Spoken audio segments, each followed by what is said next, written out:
on est aussi tout particulièrement content de pouvoir introduire une nouvelle personne pour la prédication. Content de voir qu'il y a des jeunes qui se lèvent et qui ont vraiment à cœur de s'investir et de proclamer même la bonne parole.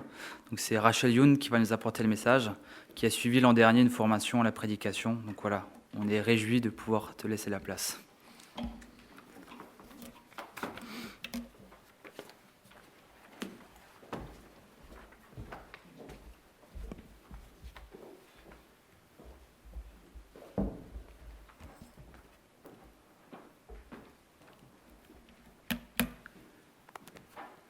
Bonjour à tous.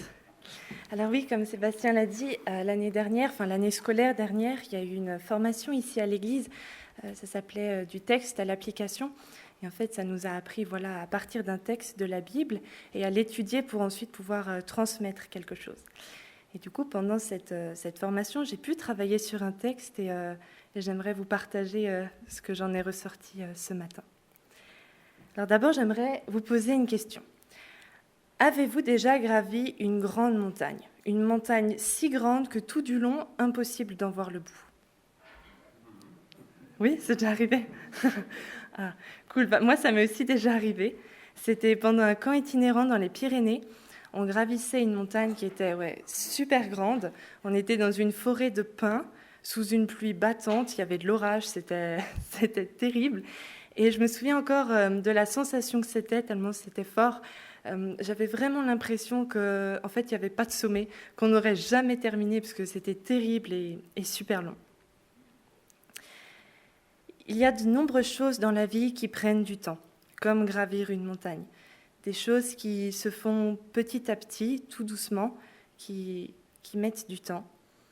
Et c'est le cas du royaume de Dieu. Et c'est ce dont je voudrais vous parler ce matin, la croissance du royaume de Dieu. Alors, tu peux... Ouais, super. Alors, dans Luc, au chapitre 13, Jésus, qui enseignait dans une synagogue, guérit une femme le jour du sabbat.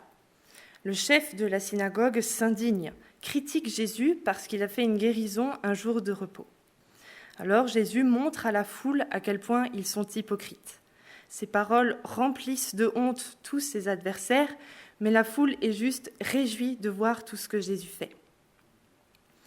Les opposants de Jésus, par leur attitude, placent le royaume de Dieu dans une case. Ils veulent restreindre la manière dont le royaume de Dieu doit devenir visible. Là, par exemple, un jour de sabbat, Jésus ne peut pas faire de miracle. Mais à côté de ça, la foule est juste réjouie de ce que Jésus fait. C'est deux types de publics vraiment super différents. Ceux qui voudraient limiter, bien encadrer la venue du royaume de Dieu et ceux qui sont juste heureux de voir ce que Jésus fait. À ce moment-là, Jésus explique à la foule que le royaume de Dieu, d'abord tout petit, croît doucement pour devenir gigantesque. Et pour expliquer cela, Jésus raconte deux paraboles. Donc, je fais la lecture dans Luc 13, versets 18 et 21. Il dit encore : « À quoi le royaume de Dieu ressemble-t-il et à quoi le comparerai-je ? Il ressemble à une graine de moutarde qu'un homme a prise et plantée dans son jardin. Elle pousse, devient un grand arbre et les oiseaux du ciel habitent dans ses branches. » Il dit encore : « À quoi comparerai-je le royaume de Dieu ? Il ressemble à du levain qu'une femme a pris et mis dans 3 mesures de farine pour faire lever toute la pâte. » Le royaume de Dieu est une expression employée dans le Nouveau Testament et particulièrement dans les évangiles pour désigner la sphère où Dieu règne, où sa volonté est respectée et accomplie. Jésus a été envoyé sur terre pour établir le royaume de Dieu, en réconciliant la création et l'humanité avec Dieu. Mais lors de son passage sur terre, à part quelques miracles, il n'y avait rien de vraiment très impressionnant. Ces deux paraboles parlent de la croissance du royaume de Dieu. J'ai trouvé dans ce texte 3 caractéristiques de cette croissance. Il s'agit de la discrétion, de l'autonomie et de l'effectivité. Alors, dans une première partie, je voudrais vous parler de la croissance discrète du royaume de Dieu. Jésus utilise, pour parler de ces paraboles, d'une chose qui parlait à tout le monde à l'époque. Il utilise l'exemple d'une graine de moutarde. Alors une graine de moutarde, pour nous, ça ne parle pas forcément, mais c'est tout petit, ça mesure 1 millimètre de diamètre. Mais à cette époque, quand Jésus parle, tout le monde le savait, c'était quelque chose d'évident.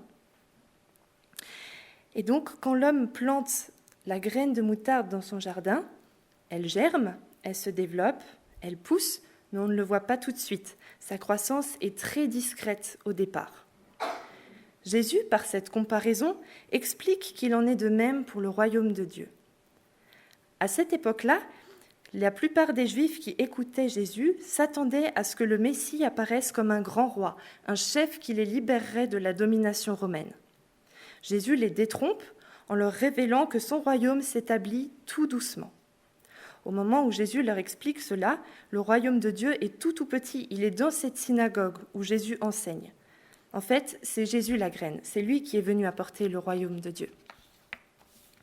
Et il est venu sur terre de la manière la plus humble possible, sans éclat, sans retentissement mondial. Il est né dans une étable, il a grandi dans le foyer de parents humbles. Il n'est pas né dans un palais, son père n'était pas un notable de la ville ou le chef d'une synagogue, il était un simple charpentier. La venue du royaume de Dieu sur terre et sa croissance se sont faites dans la discrétion au départ. Nous pouvons nous demander pourquoi. Pourquoi Jésus veut-il que le royaume vienne discrètement ? Pourquoi, quand il fait des miracles, il demande aux gens de ne pas les bruiter, comme dans Matthieu 8, verset 4 ? Pourquoi Jésus parle-t-il en parabole pour que les foules ne comprennent pas ? Jésus n'est pas venu imposer par la force ou par l'évidence sa présence et ainsi arracher les humains au péché. On ne peut pas vaincre le cercle vicieux du mal par la force, mais seulement par le pardon et par l'amour. Jésus ne veut pas arracher les hommes aux ténèbres contre leur gré. Il veut les gagner à la lumière par son amour. Et c'est pour cela qu'il s'est fait notre égal. Et c'est pour cela, pour gagner nos contemporains, que nous semons des graines d'évangile qui pourront pousser et porter du fruit. C'est quand on est gagné à la cause de Christ que l'on change vraiment. Mais un jour, le Seigneur reviendra en force et ce ne sera plus le temps de gagner des hommes, mais il viendra pour juger et mettre un terme à la rébellion. Je ne vais pas parler des oiseaux du ciel qui habitent dans les branches.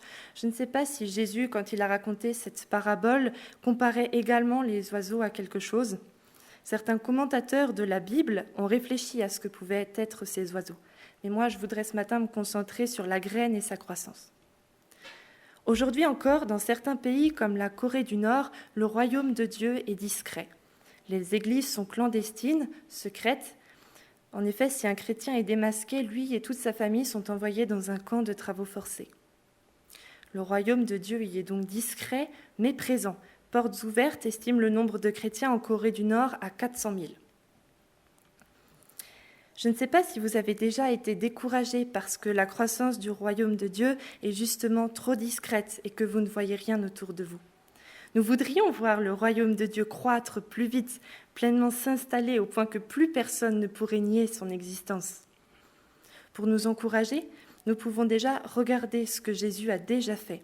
Nous pouvons par exemple aller lire des témoignages, voir comment Jésus s'est révélé dans la vie de certaines personnes. Ensuite, dans une seconde partie, je voudrais parler de la croissance autonome du royaume de Dieu. La petite graine de moutarde, une fois plantée, n'a pas besoin que le jardinier revienne lui chanter des chansons ou lui parler gentiment pour pousser. De même, le levain n'a pas besoin de la cuisinière pour faire son travail. Dans la Bible, le levain est perçu comme quelque chose qui contamine ce à quoi il est mélangé.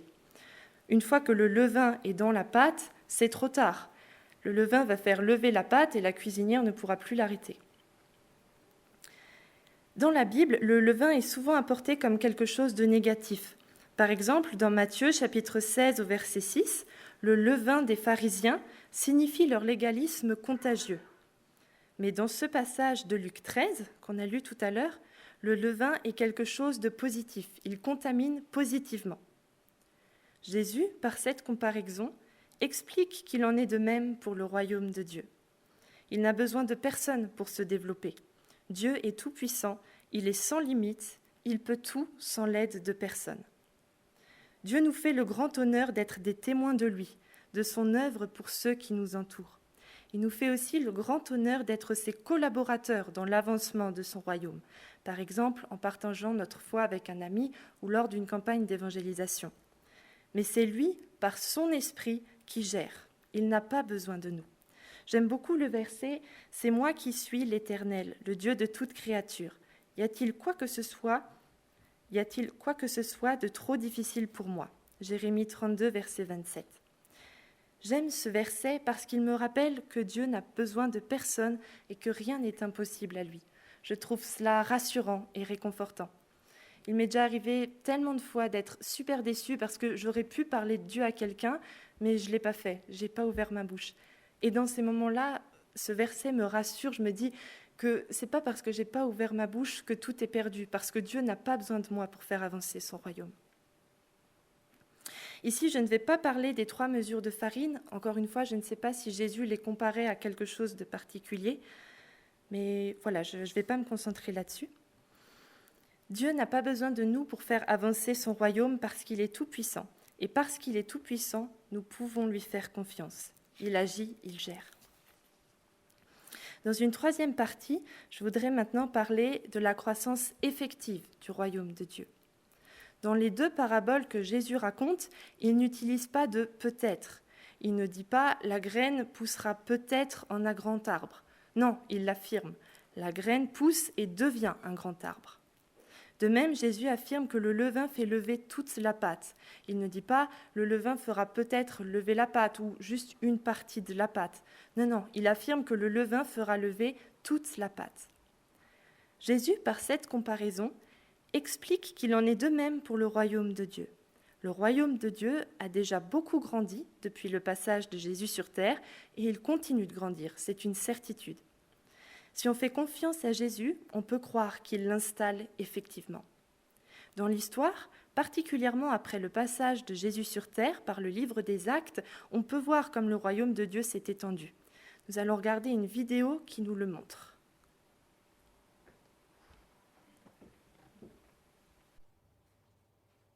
Après la mort de Jésus, de premiers groupes chrétiens se forment à Jérusalem et en Galilée. Puis certains membres se dispersent et diffusent le message chrétien parmi les communautés juives de la diaspora. La diffusion s'opère dans la diaspora de Mésopotamie, par Antioche et Damas.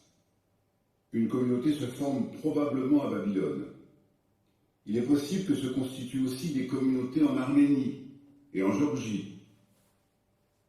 Un 2e axe de diffusion concerne l'Asie mineure, depuis le plateau anatolien jusqu'aux villes hellénisées de la côte orientale comme Éphèse.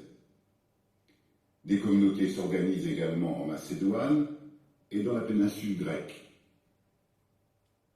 Un 3e axe de diffusion vers le sud concerne l'espace dominé par Alexandrie, l'Égypte et la côte de l'Afrique en direction de Cyrène. La nouvelle religion atteint également des communautés juives à Rome avant l'année 50. La capitale servira ensuite de relais à la diffusion du christianisme dans les provinces occidentales de l'Empire. En Palestine, vers 44, ces groupes obéissent à l'autorité de Jacques le Mineur, dit le frère de Jésus, établi à Jérusalem. On qualifie ces premières communautés de judéo-chrétiennes car le christianisme n'est alors qu'une secte ou école juive parmi les autres. Dès cette époque se font jour des dissensions entre juifs de culture grecque, les Hellènes, et juifs de culture hébraïque, les Hébreux.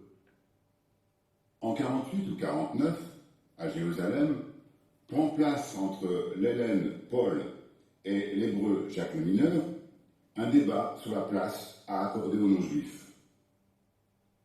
Paul estime que l'on peut devenir chrétien sans être soumis aux observances religieuses juives, notamment la circoncision. Jacques acquiesce, mais impose aux convertis de s'abstenir de tout sacrifice païen. En 66, les Juifs zélotes se soulèvent contre l'autorité de Rome. En 70, à la suite d'un long siège, les légions impériales s'emparent de Jérusalem. Le temple, cœur de la foi juive, est incendié. Les différentes sectes juives disparaissent, à l'exception de l'école pharisienne qui devient l'école rabbinique. Entre 132 et 135, la guerre fait rage à nouveau en Palestine. La défaite juive est exploitée par les auteurs chrétiens qui voient dans la dévastation de Jérusalem et l'expulsion des Juifs de leur capitale une punition divine sanctionnant la mort de Jésus. Les deux cultes divergent définitivement en religions distinctes. Voilà, alors c'est surtout le début de la vidéo qui m'intéressait. J'aime bien voir comme ça s'est étendu. C'est vraiment le mot contamination, contamination positive qui me vient quand je regarde cette vidéo. Et c'est vrai qu'on voit à quel point ça s'est étendu vite et vraiment dans tous les sens. Tout comme le royaume de Dieu s'est étendu après le passage de Jésus sur terre, le royaume de Dieu s'étend toujours aujourd'hui. Un jour, plus personne ne pourra nier son existence. Pensez à des personnes dans votre entourage qui nient haut et fort l'existence de Dieu. Moi, je me réjouis de me dire qu'un jour, ils ne pourront plus du tout le nier parce que le royaume de Dieu sera tellement présent que tout le monde devra le reconnaître. Et nous pouvons pleinement espérer en l'avancement de son règne parce que Dieu agit. La croissance du royaume de Dieu est donc discrète, autonome et effective. Dieu agit même si on ne le voit pas. Un jour, nous pourrons nous retourner et contempler son œuvre complète, tout comme j'ai fini par m'émerveiller du paysage en haut de la montagne. Ce sera comme un immense puzzle sur lequel toutes les pièces, tous les groupes de pièces seront enfin assemblés. J'aimerais terminer avec la lecture de quelques versets d'Apocalypse 21 qui nous projettent vers l'avenir meilleur qui nous attend. Puis je vis un nouveau ciel et une nouvelle terre, car le premier ciel et la première terre avaient disparu et la mer n'existait plus. Je vis descendre du ciel d'auprès de Dieu la ville sainte, la nouvelle Jérusalem, préparée comme une mariée qui s'est faite belle pour son époux. J'entendis une voix forte venant du ciel qui disait « Voici le tabernacle de Dieu parmi les hommes. Il habitera avec eux, ils seront son peuple, et Dieu lui-même sera avec eux. Il sera leur Dieu. Il essuiera toutes larmes de leurs yeux, la mort ne sera plus, et il n'y aura plus ni deuil, ni cri, ni douleur, car ce qui existait avant a disparu. » Voilà, c'était ce que je voulais vous partager ce matin. Merci pour votre attention.